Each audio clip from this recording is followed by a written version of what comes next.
Hi friends, ഇന്ന് നമ്മൾ 9ാം ക്ലാസ്സിലെ സർക്കിൾ മെഷർ എന്ന ചാപ്റ്ററിലെ സെക്കൻഡ് പാർട്ടാണ് ഡിസ്കസ് ചെയ്യാൻ വേണ്ടി പോണത്. വൃത്തത്തിൻ്റെ പരപ്പളവ് എന്ന ടോപ്പിക്കാണ്. Area of a circle. അപ്പോൾ ആദ്യം ഒരു സർക്കിളിൻ്റെ ഏരിയ കണ്ടുപിടിക്കാനുള്ള ഇക്വേഷൻ ആദ്യം നമുക്ക് പഠിക്കാം. Equation pi r square.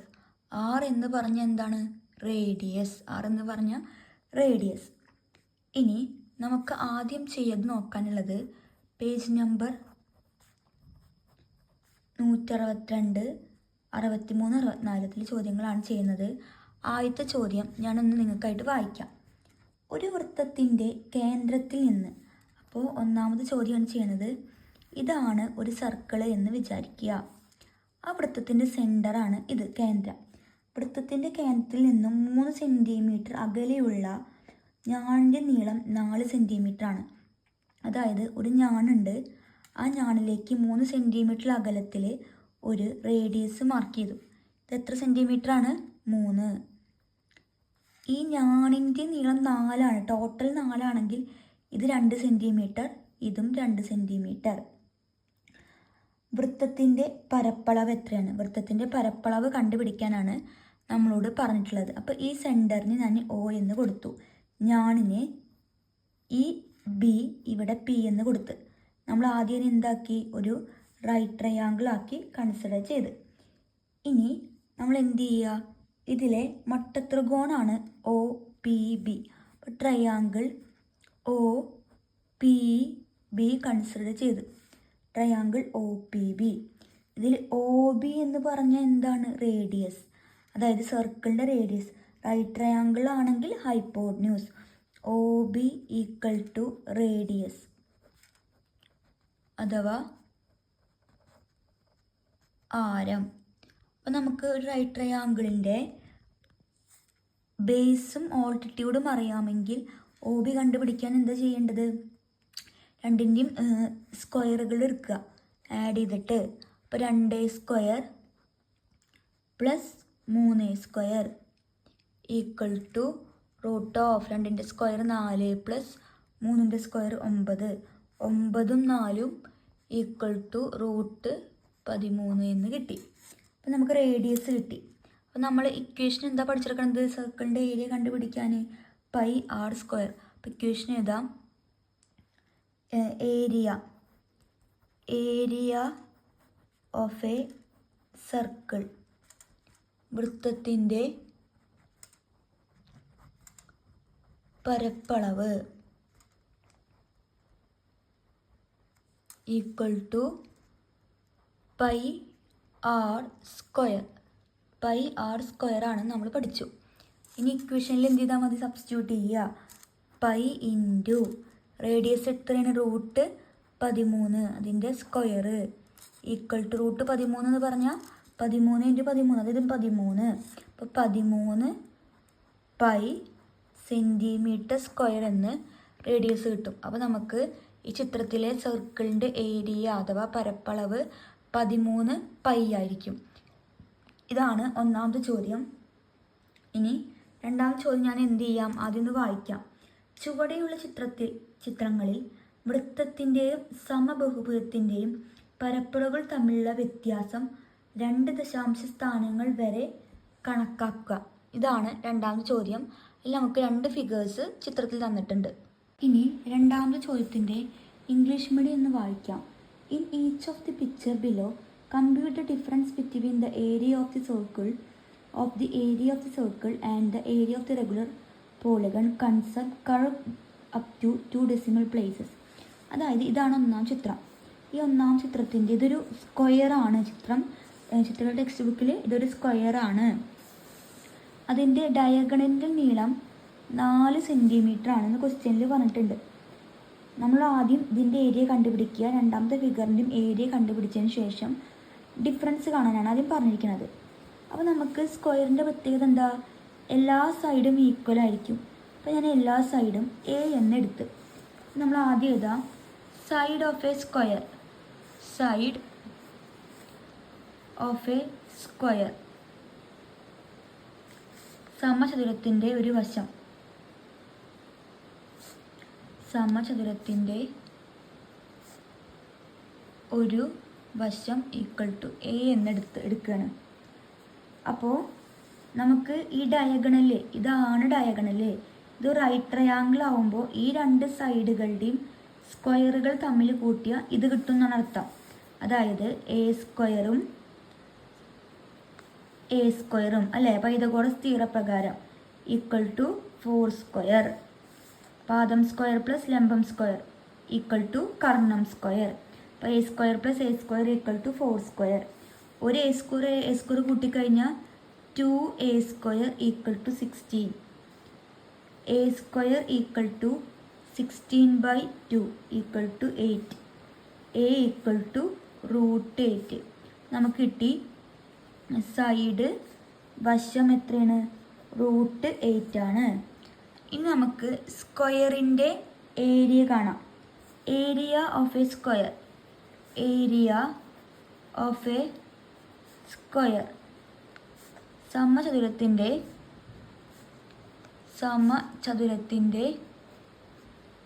പരപ്പളവ് equal to side into side, അതായത് സൈഡ് സ്ക്വയർ ആണ്. അപ്പോൾ a square equal to side നമുക്ക് കിട്ടി √8ൻ്റെ സ്ക്വയർ. √8ൻ്റെ സ്ക്വയർ എത്രയാണ്? 8. അപ്പോൾ സ്ക്വയറിൻ്റെ ഏരിയ 8 സെൻറ്റിമീറ്റർ സ്ക്വയർ. ഇനി നമുക്ക് എന്ത് കണ്ടുപിടിക്കാം? ആദ്യം ഈ സർക്കിളിൻ്റെ ഏരിയ നമുക്ക് കിട്ടണം. ഏരിയ എന്താണ് കണ്ടുപിടിക്കാൻ? നമുക്ക് റേഡിയസ് πr² ആണ്. അപ്പോൾ റേഡിയസ് വേണം. നമുക്കറിയാം ഡയാമീറ്റർ എത്രയാണ്? 4. അപ്പോൾ റേഡിയസ് എത്രയും? 4ൻ്റെ പകുതി 2. അപ്പോൾ ഡയാമീറ്റർ അഥവാ വ്യാസം എന്ന് പറഞ്ഞാൽ 4 സെൻറ്റിമീറ്റർ ആണ്. അപ്പോൾ റേഡിയസ് ആരം എത്രയായിരിക്കും? 4ൻ്റെ പകുതി. 4ൻ്റെ പകുതി 2 സെൻറ്റിമീറ്റർ. എന്ത് ചെയ്യാം? നമുക്ക് ഏരിയ കണ്ടുപിടിക്കാം. ഏരിയ കാണാം. Area of a circle equal to വൃത്തത്തിൻ്റെ പരപ്പളവ്. വൃത്തത്തിൻ്റെ പരപ്പളവ് πr² equal to π into r എത്രയാണ്? 2. 2 സ്ക്വയർ എത്രയാണ്? 4. അപ്പോൾ നമുക്ക് 4π എന്ന് കിട്ടും. ഇനി പൈയുടെ വാല്യൂ കൊടുക്കാം. 4 ഇൻറ്റു 3.14 314 ഗുണിക്കണം 4. 4 4 16, 6 ബാക്കി 1 5 4 3 12. 2 സ്ഥാനം കഴിഞ്ഞ് പോയിൻ്റ് ഇടുമ്പോൾ 12.56 എന്ന് കിട്ടും. 12.56 സെൻറ്റിമീറ്റർ സ്ക്വയർ. അപ്പോൾ നമ്മളോട് ചോദിച്ചിരിക്കുന്നത് ആദ്യത്തെ ചിത്രത്തിൽ സ്ക്വയറിൻ്റെ ഏരിയയും സർക്കിളിൻ്റെ ഏരിയയും തമ്മിലുള്ള ഡിഫറൻസ്, അതുപോലെ സെക്കൻഡ് ഫിഗറിലും റെഗുലർ എക്സ്പോളിഗണും സർക്കിളും തമ്മിലുള്ള ഡിഫറൻസ്. അപ്പോൾ നമുക്ക് ഡിഫറൻസ് അഥവാ വ്യത്യാസം കാണാം. അപ്പോൾ നമുക്ക് സ്ക്വയറിൻ്റെ ഏരിയ എത്ര കിട്ടിയിട്ടുണ്ടായിരുന്നു നേരത്തെ? 8. ഇപ്പോൾ എത്ര കിട്ടിയത്? 12.56. 12.56 മൈനസ് 8. 12 8 പോയി കഴിഞ്ഞാൽ 4.56 സെൻറ്റിമീറ്റർ സ്ക്വയർ. ഇതാണ് സെക്കൻഡ് ക്വസ്റ്റ്യനിൽ വരുന്ന ഫസ്റ്റ് ഫിഗർ. ഇനി നമ്മളോട് ചോദിച്ചിരിക്കുന്ന രണ്ടാമത്തെ ഫിഗർ ഇതാണ്. ഇതൊരു റെഗുലർ ഹെക്സഗൺ ആണ്. ഒരു സർക്കിൾ ഉണ്ട്. അപ്പോൾ നമ്മൾ എന്ത് ചെയ്തു? അതിനെ ഡയഗണൽസ് വരയ്ക്കുക. അപ്പോൾ ഇത് മൊത്തം 4 ആണ്. അപ്പോൾ നമുക്ക് ഓരോ സൈഡും എത്ര കിട്ടും? 2 2 2. എല്ലാ സൈഡും 2 കിട്ടും. അപ്പോൾ എല്ലാ സൈഡും 2 സെൻറ്റിമീറ്റർ ആണ്. അപ്പോൾ നമുക്ക് പറയാം റെഗുലർ ഹെക്സഗൺ ആയതുകൊണ്ട് തന്നെ ഡിവൈഡ് ചെയ്യുന്ന ട്രയാങ്കിളൊക്കെ ഈക്വലേറ്ററൽ ട്രയാങ്കിൾ ആയിരിക്കും. അപ്പോൾ നമുക്ക് സർക്കിളിൻ്റെ റേഡിയസ് കിട്ടി. എത്രയാണ്? 2. അപ്പോൾ നമുക്ക് ആദ്യം ഏരിയ ഓഫ് എ സർക്കിൾ വൃത്തത്തിൻ്റെ പരപ്പളവ് കണ്ടുപിടിക്കാൻ നമുക്ക് ആദ്യം പറ്റൂ. പൈ ആർ സ്ക്വയർ ആയിരുന്നു. Pi r square equal to pi into 2 square. 2ൻ്റെ സ്ക്വയർ 4. അപ്പോൾ നമുക്ക് 4 പൈ എന്ന് കിട്ടും. പൈയുടെ വാല്യൂ 4 ഇൻറ്റു 3.14. അപ്പോൾ നമ്മൾ നേരത്തെ കിട്ടിയ അതേ വാല്യൂ തന്നെയാണ്, 12.56 സെൻറ്റിമീറ്റർ സ്ക്വയർ. ഇനി നമുക്ക് എന്തിൻ്റെ ഏരിയ കണ്ടുപിടിക്കണം? റെഗുലർ ഹെക്സഗണിൻ്റെ. അപ്പോൾ ഈ ഹെക്സഗണിൻ്റെ ഓരോ സൈഡും എത്രയാണ്? 2 തന്നെയാണ്. അപ്പോൾ side of A regular hexagon സമ ഷഡ്ഭുജത്തിൻ്റെ വശം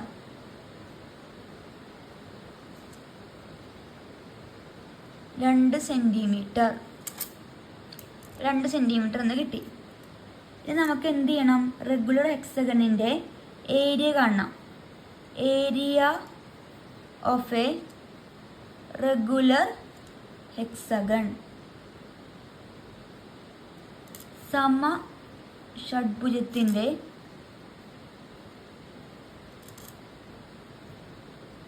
പരപ്പളവ്. ഇക്വേഷൻ നമ്മൾ മുൻ ക്ലാസ്സുകളിൽ പഠിച്ചിട്ടുണ്ട്. √3/4 ഇവിടെ എത്ര സൈഡ് ഉണ്ട്? 6 സൈഡ്.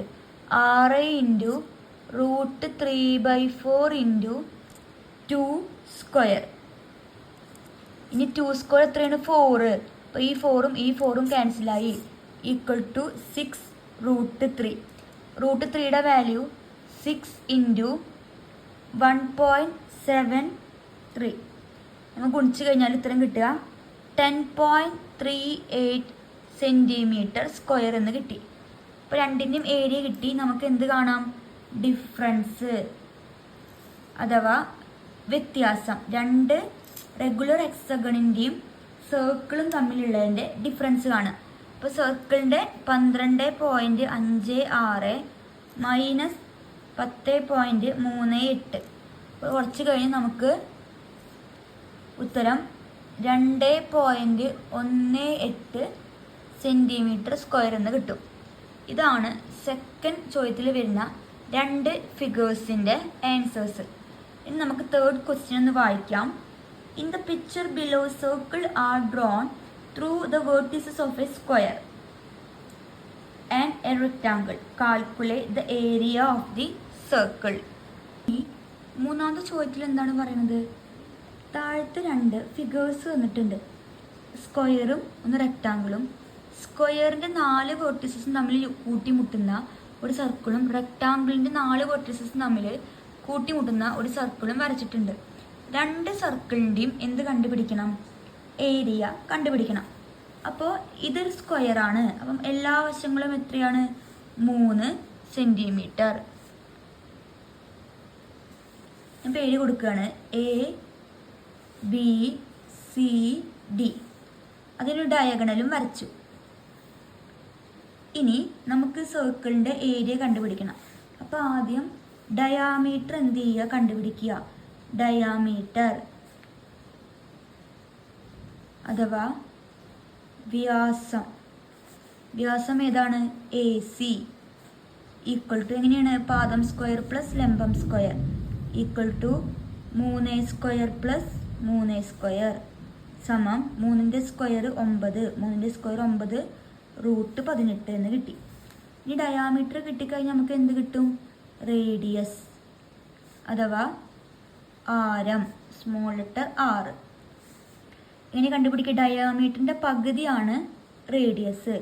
√18/2. ഇനി അവിടെ നിർത്തുക. നമ്മൾ എന്ത് ചെയ്യുക? ഏരിയ ഓഫ് എ സർക്കിൾ, വൃത്തത്തിൻ്റെ പരപ്പളവ്. Equation pi r square equal pi into R എന്ന് പറഞ്ഞാൽ √18/2 √18/2 സ്ക്വയർ. √18 സ്ക്വയർ എന്ന് പറഞ്ഞു കഴിഞ്ഞാൽ എത്രയാണ്? √18 ഇൻറ്റു √18 18/2 സ്ക്വയർ 4. 18/4 എന്ന് കിട്ടി. 18ഉം 4ഉം 2ൻ്റെ ഗുണപ്പട്ടികയിൽ പോകും. അപ്പോൾ ഒരു 9 × 2 18, 2 × 2 4. നമുക്ക് സർക്കിളിൻ്റെ ഏരിയ കിട്ടി. ഇവിടെ ഒരു പൈയും കൂടി ഉണ്ട്, പൈ ഇടാൻ മറന്നു. Pi 9/2 pi centimetre square. ഇതാണ് ഫസ്റ്റ് ഫിഗറിൻ്റെ പരപ്പളവ്, ഏരിയ എന്ന് പറഞ്ഞാൽ. നമുക്ക് സെക്കൻഡ് ഫിഗർ നോക്കാം. രണ്ടാമത് എന്താണ്? ഒരു റെക്റ്റാങ്കിൾ ആണ്. അപ്പോൾ നമ്മൾ ആദ്യം എന്ത് ചെയ്യുക? ഒരു ഡയാമീറ്റർ വരച്ച്. അപ്പോൾ നമുക്ക് ഡയാമീറ്റർ ഇത് 2 ആണെങ്കിൽ ഇത് 2 സെൻറ്റിമീറ്റർ, 4 ആണെങ്കിൽ ഇത് 4. ഇനി ഡയാമീറ്റർ അഥവാ വ്യാസം എന്ന് പറഞ്ഞാൽ റൂട്ട് ഓഫ് പൈതഗോറസ് തിയറം മറക്കരുത്. 4 square plus 2 square equal to root of 4ൻ്റെ സ്ക്വയർ 16 പ്ലസ് 4 ഈക്വൽ ടു √20. √20 നമുക്ക് റൂട്ട് ഓഫ് 4 × 5 എന്ന് എഴുതാം. √4 2ൻ്റെ √5 2 √5 സെൻറ്റിമീറ്റർ ഡയാമീറ്റർ കിട്ടി. ഇനി റേഡിയസ് അഥവാ ആരം, ആർ എങ്ങനെ ചെയ്യുക? 2 √5ൻ്റെ പകുതി എന്ന് ചെയ്യാൻ പറ്റിയ. ഈ രണ്ടും ക്യാൻസലാക്കി ബാക്കി √5 ഈസി ആയിട്ട് കിട്ടി നമുക്ക് അല്ലേ. ഇനി ഏരിയ കാണുക. ഏരിയ ഓഫ് എ സർക്കിൾ, വൃത്തത്തിൻ്റെ പരപ്പളവ്. Equation πr². ഇനി കൊടുക്കുക, ഇക്വേഷനിൽ കൊടുക്കുക equal to pi into √5 square equal to pi into √5 into √5 5 equal to 5 pi centimetre square. ഇതാണ് രണ്ടാമത്തെ ഫിഗറിൻ്റെ ഏരിയ എന്ന് പറഞ്ഞാൽ. അപ്പോൾ നമ്മൾ മൂന്നാമത്തത് 2 ക്വസ്റ്റ്യൻസ് ഇപ്പോൾ ഡിസ്കസ് ചെയ്ത് കഴിഞ്ഞു. നാലാമത്തെ ചോദ്യം വായിക്കാം. Draw A square and draw circle with its vertices as center and radius as half the side. Draw another square composed of 4 smaller squares of the same size as the first square and draw a circle that just fits inside it. Prove that the area of the large circle is the sum of the area of the 4 small circles. ഇതാണ് നമുക്ക് ചെയ്യാനുള്ള നാലാമത്തെ ചോദ്യം. നമുക്ക് 2 ചിത്രങ്ങൾ വന്നിട്ടുണ്ട്. അപ്പം നമുക്ക് എന്തും ചെയ്യുക, മലയാളം മീഡിയം ക്വസ്റ്റ്യൻ കൂടി നോക്കി നോക്കാം. നമുക്ക് നാലാമത്തെ ചോദ്യം മലയാളം മീഡിയം ഒന്ന് വായിക്കാം. ഒരു സമചതുരം വരച്ച് അതിൻ്റെ 4 മൂലകൾ കേന്ദ്രമായും വശത്തിൻ്റെ പകുതി ആരമായും വൃത്തങ്ങൾ വരയ്ക്കുക. ആദ്യ സമചതുരത്തിൻ്റെ അതേ വലിപ്പമുള്ള 4 സമചതുരങ്ങൾ ചേർന്ന് സമചതുരം വരച്ച് അതിനുള്ളിൽ കൃത്യമായി ചേർന്നിരിക്കുന്നതും വരയ്ക്കണം. വലിയ വൃത്തത്തിൻ്റെ പരപ്പളവ് 4 ചെറിയ വൃത്തങ്ങളുടെ പരപ്പളവ് തുകയ്ക്ക് തുല്യമാണെന്ന് തെളിയിക്കുക. അപ്പോൾ ആദ്യം ഇതാണ് നമ്മളോട് പറഞ്ഞിരിക്കുന്ന 2 ഫിഗറുകൾ. ആ 2 ഫിഗറുകളിൽ ഞാൻ ഇതെന്താണ്? സമചതുരമാണ്. സമചതുരത്തിൻ്റെ ഈ ഓരോ വശവും ഞാൻ എന്താക്കിയിട്ടെടുത്തു? എ ആക്കിയിട്ടെടുത്തു. അപ്പോൾ ഈ സർക്കിൾ സെൻറ്റർ മുതൽ ഇതുവരെ എന്താണ് സർക്കിളിൻ്റെ റേഡിയസ്? സമചതുരത്തിൻ്റെ ഒരു വശം ഇവിടെ എ, ഇവിടെ ടോട്ടൽ എത്രയും ഒരു വശം 2a. അതാണ് in the first figure if one side of a square is 2a. ഒന്നാമത്തെ ചിത്രത്തിൽ സമചതുരത്തിൻ്റെ ഒരു വശം ഞാൻ 2a ആക്കിയെടുത്താൽ ചെറിയ വൃത്തത്തിൻ്റെ ഈ വ്യാസം എത്രയായിരിക്കും? മൊത്തം 2a. ആ 2aയുടെ പകുതി എത്രയാണ്? a. അപ്പോൾ ഓരോ വശം സർക്കിളിൻ്റെ ഈ സെൻറ്റർ മുതൽ ഇതുവരെ a, ഈ സർക്കിൾ സെൻറ്റർ മുതൽ ഇതുവരെ a, അതേപോലെ ഓരോ സർക്കിളിൻ്റെ സെൻറ്ററിൽ നിന്നും ഓരോ വശം എത്രയായിരിക്കും? a ആയിരിക്കും. അപ്പോൾ നമുക്ക് കിട്ടി ചെറിയ വൃത്തത്തിൻ്റെ ആരം എന്ന് പറഞ്ഞാൽ എത്രയാണ്? a ആണ്. മുകളിൽ ഇംഗ്ലീഷ് മീഡിയം എഴുതിയിട്ടുണ്ട്. അപ്പോൾ നമുക്ക് ഒരു വശത്ത് റേഡിയസ് അറിയാമെങ്കിൽ എന്ത് കണ്ടുപിടിക്കാം? ഏരിയ കാണാം. 4πr². 4 × π × r എന്ന് പറഞ്ഞാൽ എന്താണ്? റേഡിയസ് a ആണ്, a². 4πa² എന്ന് കിട്ടി. ഇതാണ് ഫസ്റ്റ് ഫിഗർ. സെക്കൻഡ് ഫിഗർ നോക്കുകയാണെങ്കിൽ നമ്മൾ ഒരു സമതലത്തിൻ്റെ ഒരു വശം എത്ര ആക്കിയിട്ട് എടുക്കുക? മൊത്തം 4a ആക്കി എടുത്തു കഴിഞ്ഞാൽ സമതലത്തിൻ്റെ ഇവിടെ 4 ചെറിയ ചതുരങ്ങളുണ്ട്. അത് ഒരു വശം എത്രയായിരിക്കും? 2a. മൊത്തം 4a. അതിൻ്റെ പകുതി എത്രയാണ്? 2a ആയിരിക്കും. ഇവിടെ ഈ ഓരോ ഭാഗം എത്രയാണ്? 2a ആണ്. ഇത് 2a ആണ്. അപ്പോൾ സർക്കിളിൽ സെൻറ്ററിൽ നിന്ന് ഇതുവരെ എത്ര തന്നെയായിരിക്കും? 2a ആയിരിക്കും. അപ്പോൾ റേഡിയസ് 4aയുടെ പകുതി 2a. അപ്പോൾ ഇതൊക്കെ എന്തായി? ഈ റേഡിയസുകളൊക്കെ 2a എന്ന് കിട്ടി. അപ്പോൾ റേഡിയസ് കിട്ടിക്കഴിഞ്ഞ് ഇക്വേഷനിൽ കൊടുക്കുക. വലിയ വൃത്തത്തിൻ്റെ പരപ്പളവ്, ഈ വൃത്തത്തിൻ്റെ പരപ്പളവ് എന്ത് കൊടുത്തു? π × 2a². അതായത് റേഡിയസ്. അപ്പോൾ 2² 4a²a ഓർഡർ ആക്കിയത്. അപ്പോൾ 4πa². നമുക്ക് വൃത്തത്തിൻ്റെ പരപ്പളവ് കണ്ടുപിടിക്കാൻ ഇക്വേഷൻ πr² ആണ്. നമ്മൾ ചോദിച്ചിരിക്കുന്നത് ഈ 4 വൃത്തങ്ങളുടെയും കൂടിയിട്ടുള്ള പരപ്പളവാണ്. അപ്പോൾ ഒരു വൃത്തത്തിൻ്റെ പരപ്പളവ് πr². അതിന് എത്രയായിട്ട് മൾട്ടിപ്ലൈ ചെയ്ത്? ഇവിടെ 4 വൃത്തങ്ങളുണ്ട്. 4 വൃത്തങ്ങളുടെ ഏരിയ അല്ലെങ്കിൽ പരപ്പളവാണ് ചോദിച്ചിരിക്കുന്നത്. അപ്പോൾ നമ്മൾ എത്രയായിട്ട് മൾട്ടിപ്ലൈ ചെയ്യുക? 4 ആയിട്ട് മൾട്ടിപ്ലൈ ചെയ്യുക. അങ്ങനെയാണ് ഇവിടെ 4πr² വന്നത്. അപ്പോൾ നമ്മളിന്ന് 9ാം ക്ലാസ്സിലെ സർക്കിൾ മെഷർ എന്ന അധ്യായത്തിലെ 4 ചോദ്യങ്ങൾ ഇന്ന് ഡിസ്കസ് ചെയ്തിട്ടുണ്ട്. നിങ്ങൾക്ക് എന്തെങ്കിലും സംശയം ഉണ്ടെങ്കിൽ എന്ത് ചെയ്താൽ മതി? കമൻറ്റ് ബോക്സിൽ കമൻറ്റ് ചെയ്താൽ മതി. മാക്സിമം ഡൗട്ടുകളൊക്കെ ക്ലിയർ ചെയ്യാൻ ശ്രമിക്കാം. അപ്പോൾ നമുക്ക് അടുത്ത ക്ലാസ്സിൽ കാണാം. അതുവരേക്കും ബായ്. ഒപ്പം നിങ്ങൾ എന്ത് ചെയ്യണം? സബ്സ്ക്രൈബ് ചെയ്യാനും ഷെയർ ചെയ്യാനും ലൈക്ക് ചെയ്യാനും കമൻറ്റ് ചെയ്യാനും ഒന്നും മറക്കരുത്.